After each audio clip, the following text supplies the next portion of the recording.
High, hello, hello, Debalina, hi, hello, কেমন আছো? কিছুই শোনা যাচ্ছে না। ও, থ্যাংক ইউ, থ্যাংক ইউ। কোনো কারণে এটা মিউট হয়ে গেছিল। থ্যাংক ইউ সো মাচ, তুমি আমাকে বললে। আমি মিউটটা ঠিক করে নিয়েছি। দেবলীনা, তুমি কোথা থেকে দেখছো আমার ভিডিওটা? একটু কমেন্ট করো। আর দেখো তো, এখন আমার কথাটা শোনা যাচ্ছে?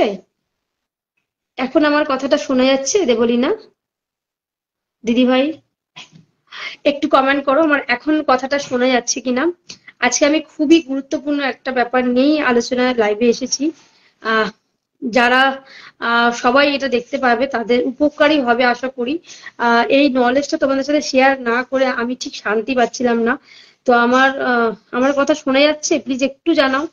একটু জানাও কারা কারা আমার লাইভে আছো, একটু হাই বলো। বা আমার কথা শোনা যাচ্ছে কিনা একটু কমেন্ট করো প্লিজ। একটু কমেন্ট করো, শোনা যাচ্ছে? Thank you, thank you. শোনা যাচ্ছে। তো আজকে আমি ফেসবুকের কিছু স্ক্যামের ব্যাপারে, যেটা আমি একদম ওতপ্রোতভাবে আমি ফেস করেছি। এই ফেসবুকে স্ক্যাম কিভাবে হচ্ছে, তো সেটা নিয়ে আমি আজকে আলোচনা করেছি। তোমরা যদি আমার এই ভিডিওটা দেখো, তোমাদের প্রচুর প্রচুর উপকার হবে। কারণ এইগুলো কেউ জেনারেলি বলে না, যার সাথে হয় না তার সেই একমাত্র জানে ফেসটা করে। আর তোমরা যারা সবাই আছো, নতুন পুরনো এবং অনেক বড় চ্যানেলেরই হোক না কেন, সবাই তো সবটা জানে না। তো আমি রিসেন্টলি যেটা ফেস করেছি আমার মেসেঞ্জারে, তো আমার মেসেঞ্জারে একটা ফ্রেন্ড রিকোয়েস্ট আসে। তো জেনারেলি আমরা যেহেতু আমাদের প্রোফাইলটাকে পাবলিক করে রেখেছি, তো আমাদেরকে যে কেউ ফ্রেন্ড রিকোয়েস্ট পাঠাতে পারে। তো সেই ফ্রেন্ড রিকোয়েস্টটা ধরে ধরে আমি যখনই ফ্রেন্ড রিকোয়েস্ট অনেকগুলো পাই, তো আমি না দেখতে থাকি। সেইগুলো আমি দেখতে থাকি যে আদৌ ওটা ফেক প্রোফাইল নাকি অরিজিনাল প্রোফাইল। যখন দেখি যে একটা মানুষের ছবি অনেক রকম ভাবে রয়েছে, মানে বাড়িতে তোলা, কোথাও গেছিল বা কোথাও ঘুরতে গেছে, যে অনেকগুলো যখন ছবি থাকে, তখন সেটাকে জেনুইন হিসেবে আমি ধরে নিই। তো সেই হিসেবে আমি ওটাকে অ্যাকসেপ্ট করি। আর ওই যে প্রোফাইলটা যেটা থেকে আমার বারবার মেসেঞ্জারে এসেছে আমাকে, তো সেখানে দেখলাম একটা মহিলার প্রোফাইল পিকচার দেওয়া রয়েছে, কিন্তু মহিলার আর কোনো ছবি নেই। ঠিক আছে, তো আমার যেন কি প্রথমে একটা সন্দেহ হয়েছিল যে এই প্রোফাইলটা কি আদৌ মানে সেফ, বা এটাকে আমি অ্যাকসেপ্ট করতে পারি। তো যাই হোক, বারবার ওইটা আমি দেখলাম। তারপরে কি মনে হলো কি, ঠিক আছে আমি মেয়ে মহিলাই তো, আর একটা ঘরোয়া টাইপের মহিলা, এরকম না যে বিদেশি কোনো মহিলা থাকলে না সন্দেহ হয় যে এখানে আবার বিদেশি কোনো মহিলা আমাকেই বা ফ্রেন্ড রিকোয়েস্ট পাঠাবো কেন। হ্যাঁ, তো তো সেটার জন্য তো আমি দেখছি যে নর্মাল একটা ঘরোয়া মহিলা যেরকম থাকে, তো আমার কাছে পাঠিয়েছে ফ্রেন্ড রিকোয়েস্ট। তাই মোটামুটি বেশি আর এতটা চেক না করে আমি একসেপ্ট করে নিই। একসেপ্ট করার পর যেটা হলো, একসেপ্ট করার পরে পরে দেখছি আমাকে 15-20 খানা শাড়ির ছবি পাঠিয়ে যাচ্ছে।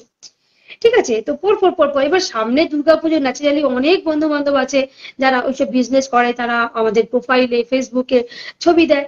তো আমি ভেবেছিলাম সেরকম কিছুই হয়তো হবে, যে এরকম আহ আমাকে শাড়ি নেওয়ার জন্য বলছে।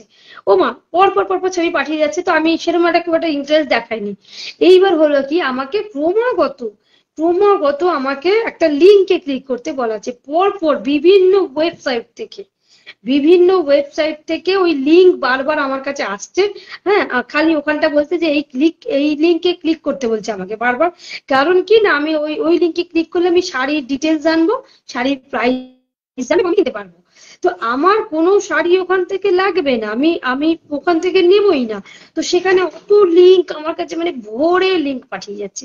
তো আমার একটা ডাউট হলো যে এ কে রে ভাই, যদি শাড়ির অরিজিনাল বিজনেসম্যান হয়, বা তো সে তো দুটো কথা বলবে আমার সাথে আগে না, যে দিদিভাই যে এরকম আমি শাড়ির বিজনেস করছি, আমার থেকে নেবেন বা কিছু।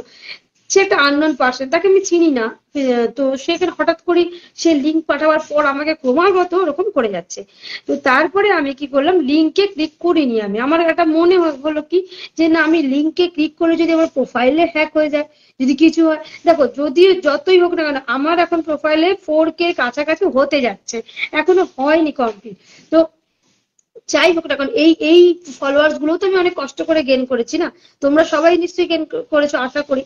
তো সেইটুকুও যদি চলে যায়, কোনো বাজে খপ্পরে পড়ে যায়, তাহলে মুশকিল। আর প্রথম কথা হচ্ছে, কোনো বাজে লিঙ্কে ক্লিক করলে হতেই পারে কোনো বাজে ওয়েবসাইটের সাথে আমার প্রোফাইলটা যুক্ত করে দিয়ে বাজে বাজে SMS এলো, বাজে বাজে ছবি এলো আমার প্রোফাইলে, যাতে লোকে আমাকে খারাপ ভাববে, যেটা তো আমার আমার কোনো দোষ নেই।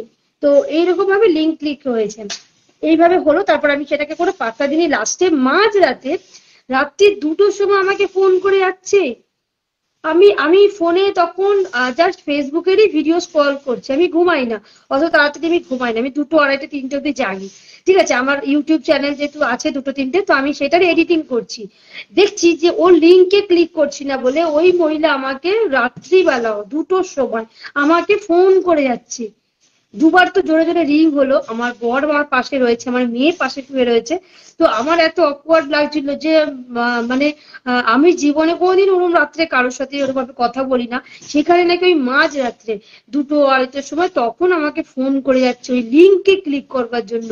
ভাবো মানে কতটা ডেসপারেট, তার মানে মানে এটাকে ধরে নেওয়াই যায় এটা একটা স্ক্যাম ছাড়া কিচ্ছু না। তার শাড়ির বিজনেস করার জন্য সারাটা দিন পড়ে আছে, সে ওই রাত্রি 2টোর সময় একটা আন্ডার মানুষের সমানে ফোন করে যাচ্ছে, মেসেজে ক্লিক করতে বলছে, হ্যানা ত্যানা করে যাচ্ছে। তো আমি করিনি, লাস্টে আমি ওই প্রোফাইলটা ব্লক করতে বাধ্য হলাম। যখনই আমি ওইটা প্রোফাইলটা ব্লক করলাম তখন আমি শান্তি পেলাম, আমি সেই ব্লগ এখনো খুলিনি। এইরকম একটা গেল, এইরকম আরো একটা এই সেম ঘটনা হয়েছে। সেটা হচ্ছে শাড়ি জামা কাপড়ের হয়নি, সেটা হচ্ছে তোমার ওই আমাদের কি বলবো, আরে সাজের জিনিস যেটাকে বলে, ঠিক আছে, কসমেটিক প্রোডাক্টের ঠিক সেম জিনিস হয়েছে।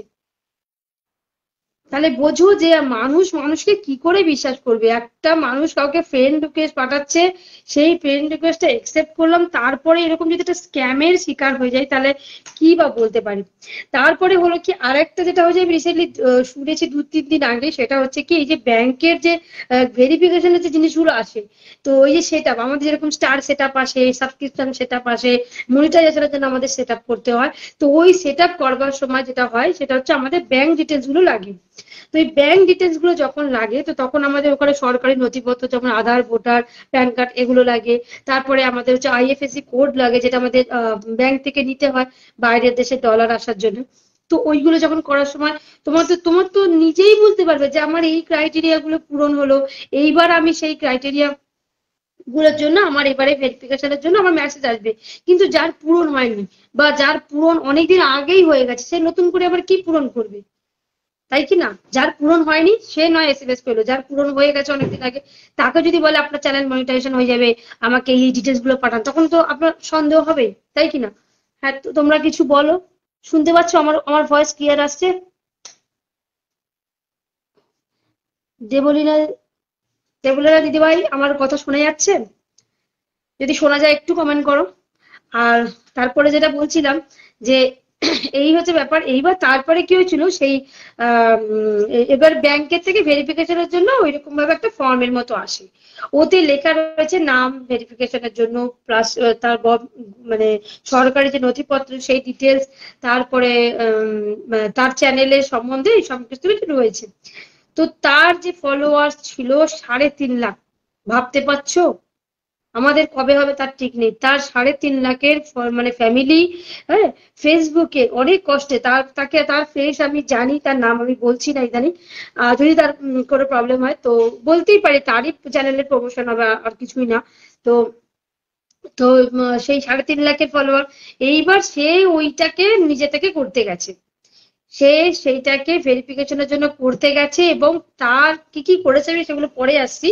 তো যখনই সে লিঙ্ক গুলোতে ক্লিক করেছে এবং পুরো পরপর পরপর যা যা তারা মানে পরপর তারা ডিটেলস চেয়ে গেছে, ব্যাংকের ডিটেলস, এই ডিটেলস, সেই ডিটেলস, মানে সমস্ত কিছু ডিটেলস সব চাওয়ার পরে সে দিয়েও গেছে। দেওয়ার পর দেখছে তার চ্যানেল আর খুলছে না, পুরো একটা মেসেজ এমন এসে গেছে ব্লকের মতো, যে সে তার চ্যানেলে আর কোনো কিছু পোস্ট করতে পারবে না, তার চ্যানেলে যা যা আর্নিং হয়েছিল এতদিন সেগুলো সমস্তটা হোল্ড হয়ে রয়েছে, সে কিছু পাবে না আর। তো সে এতটাই ডিমোটিভেট হয়ে গেছে বা এতটাই কষ্ট মানে পেয়েছে, সে মানে বলছে, যখন আমি তার হিস্ট্রিটা শুনছি আমারই খুব খারাপ লাগছে, যে সে নাওয়া খাওয়া বন্ধ করে দিয়ে খালি কেঁদে যাচ্ছে যে এটা আমি কি করে করলাম, কেন আমি কোনো এক্সপার্টের আমি সাহায্য নিলাম না, আমি কোনো কাউকে জিজ্ঞাসা করলাম না, বা ব্যাংকের থেকে যখন কোনো মানে এরকম এসছে, আমার তো মনে হয় ব্যাংকে গিয়ে একবার যোগাযোগ করা উচিত যে আপনারা কি এই ধরনের এসএমএস পাঠিয়েছেন, তাহলে তো একটা কোয়ারিজটা সলভ হয়ে যেত প্রশ্ন। কিন্তু সে সেটা করেনি, এইসব হচ্ছে। পরে জানা গেল কি তার যে ফেসবুক প্রোফাইলে ছিল তার কিছু কিছু নাম আলাদা ছিল, ঠিক আছে, তার কিছু প্রবলেম মানে নাম ছিল এদিক ওদিক, যেগুলো হচ্ছে পরে আমরা চ্যানেল প্রথমে তৈরি যখন করি তখন দেখবেন অনেক সময় ভুলভাল ইনফরমেশন দিয়ে দিই, ঠিকঠাক কলেজের দিই না, ডেট অফ বার্থ ঠিকঠাক দিই না, নাম প্রপার দিই না। আমারই যেরকম আগের প্রোফাইলের নাম ছিল ইচ্ছে ডানা ছিল, তো এখন সেই প্রোফাইলের নাম আমি আমার অরিজিনাল নামটাই দিয়েই করেছি। তো সেই রকম নাম ছিল। তো এইসব যখন আমরা তখন তো প্রফেশনাল মুড অন করিনি, তখন আমরা নর্মালি ফেসবুক করতাম, সেই হিসেবে যে যেরকম ইচ্ছা নাম দেয়। তো যখন আমরা প্রফেশনাল মুড অন করেছি তখন আমাদের সবকিছু কিন্তু জেনুইনটাই দিতে হবে, নইলে কখনো কিন্তু পেপার ঠিকঠাক হবে না, পেপার মিলবে না। আর কষ্টের টাকা কিন্তু হোল্ড হয়ে যাবে, বা হয়তো তা মানে ওদের কাছেই থেকে যাবে, ইউটিউব বা ফেসবুকের লোকের কাছেই থেকে যাবে। আমরা হচ্ছে জিরো পাবো, কিছুই পাবো না যদি ঠিকঠাক সেট আপ না করতে পারি। তো সেক্ষেত্রে কি হবে যে আমরা ওই সেটা যখন করা হলো, এবার যখন ব্যাংকের তো ওই রকম ভাবে দিয়ে দিল, সেই চ্যানেলটাই পুরো নষ্ট হয়ে গেল। 3.5 লাখের ফলোয়ারের চ্যানেল যদি কারো নষ্ট হয়ে যায়, সেই জানে যে কতটা কষ্ট, এর মধ্যে কতটা এফোর্ট দিয়ে একটা চ্যানেল আমরা গ্রো করি বন্ধুরা। তো তারপরে যেটা হলো যে এর পরে যখন সে ওই ডিমোটিভেট না হয়ে আবারও নতুন একটা চ্যানেল খুললো, সেই চ্যানেলে মানে 5 লাখের ওপরে তার সাবস্ক্রাইব মানে ফলোয়ার ফেসবুকে। তো 5 লাখের ওপরে তার ফলোয়ার্স। তো সেইখানে আবারও সেই এসে সেই এক্স্যাক্টলি যেটা এসেছিল ব্যাংকে সেই রকমই এসছে। তো সেইবারে কিন্তু সে আর কোনো ভুল করেনি, সে খালি বারবার কান্নাকাটি করছে। সে বারবার ভাবছে আবারও কি ওই রকম হয়ে যাবে আগের বারের মতো, তাহলে আমার কি হবে, সবাই আমাকে কি বলবে। এইসব করার পর লাস্টে সে কি করলো, ব্যাংকে গেল। ব্যাংকে যাওয়ার পর ব্যাংকের লোক তো তাকে চিনতে পারলো, যেহেতু সে সোশ্যাল মিডিয়ায় কাজ করে এবং 5.5 লাখের ওপরে ফলোয়ার্স, এবং এদিক ওদিক ফিতে কাটতে যাচ্ছে, তারপর তোমার আরো অনেক মানে অনেক অ্যাক্টিভিটিস এর সাথে যুক্ত। তো তাকে ফেসেও চেনে সবাই, এবং তাকে ব্যাংকের ওই নামেও চেনে, যে যে নামে তার পয়সা আসছে। তো তখন সে বললো যে আমি আপনাকে হেল্প করছি।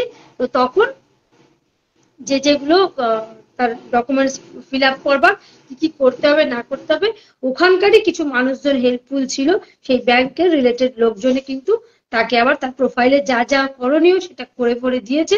তার চ্যানেল এখন খুব ভালো চলছে, মানে রানিং রয়েছে, কোনো প্রবলেম হয়নি, আগেরটার মতো অ্যাটলিস্ট হয়নি। তো এটাই আমি বলবো যে আগেরটাও যদি এরকম করতো তাহলে আজকে এই দিকটা দেখতে হতো না। তো আমি বিশ্বাস করো, আমি ফেসবুকে বা ইউটিউবে যে কাজ করি, আমি এখনো মনে করি আমি নিজে কিছুই নিয়ম জানি না। তো আমি যখনই এক একটা করে আমাকে কোনো সেট আপ করতে হয়, এক একটা করে স্টেপ আমি যাই না, তো আমি হাজার খানা ভিডিও দেখি, হাজারটা ইউটিউবারের ভিডিও আমি দেখি যে এইটা এটা কি বলছে, এটা কি করে কি করতে হবে। যদি ভুল করে ফেলি সেটা কিন্তু মানে ঠিক করা খুবই মুশকিল, এবং পেমেন্ট চলে যাবে, আবার ফেরত চলে যাবে। তো সেক্ষেত্রে আবার আগে থেকেই ঠিকঠাক করে করো, যাতে কোনো অসুবিধা না হয়।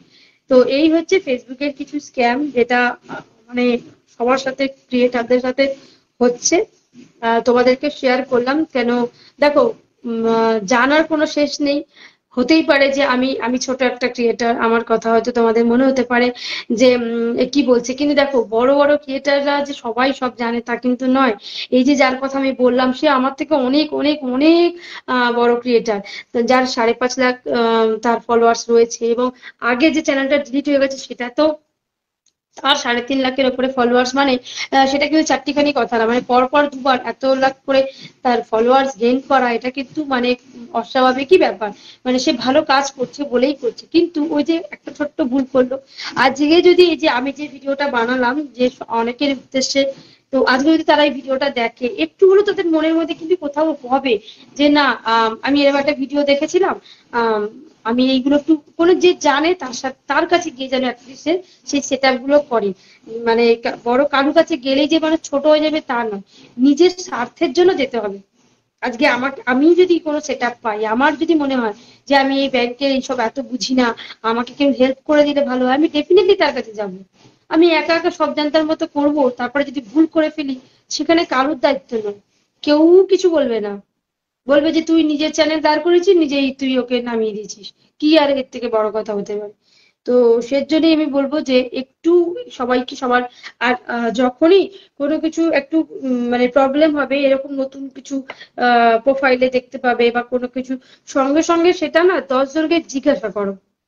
10 জনকে জিজ্ঞাসা করলে কি হবে, যদি একটা কোনো সিস্টেম নতুন আপডেট হয় ফেসবুকে বা ইউটিউবে, সর্বপ্রথম কিন্তু ইউটিউবাররাই জানতে পারে।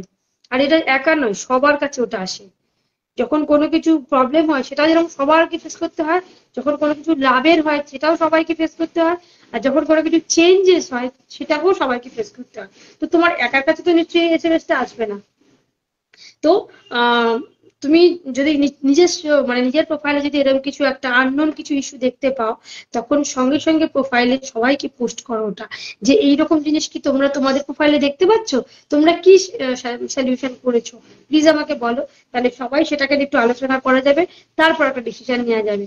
এভাবে একা পাকামো মেরে কিন্তু কিছু করলে আলটিমেট চ্যানেলের ক্ষতি, আর চ্যানেলের ক্ষতি মানে আমাদের মতো কষ্টকর যারা কন্টেন্ট ক্রিয়েট করি, হ্যাঁ, তো নিজের ঘুম নষ্ট করে যারা আমরা কন্টেন্ট ক্রিয়েশন করে দুটো ইনকামের জন্য আমরা চেষ্টা করি বাড়িতে বসে বেকার বসে না থেকে, তো তাদের জন্য এটা কিন্তু প্রচন্ড কষ্টদায়ক, তাদের যদি চ্যানেল কিছু হয়ে যায়। তো এইটুকুই বলার ছিল বন্ধুরা। তো জানি না তোমাদের কতটুকু হেল্প করতে পারলাম। আর তোমরা পরে ভিডিওটা দেখলে অবশ্যই কমেন্ট করে জানিও কেমন লাগলো ভিডিওটা। আর বেশি বেশি করে সবার মধ্যে ভিডিওটা শেয়ার করে দিও, যাতে সবার এটাতে লাভবান হয়, অ্যাটলিস্ট একটু মাথায় এটা ঢুকে থাকে যে এরকম কিছু হতে পারে। তো চলো আজকের জন্য এটুকুই, টাটা।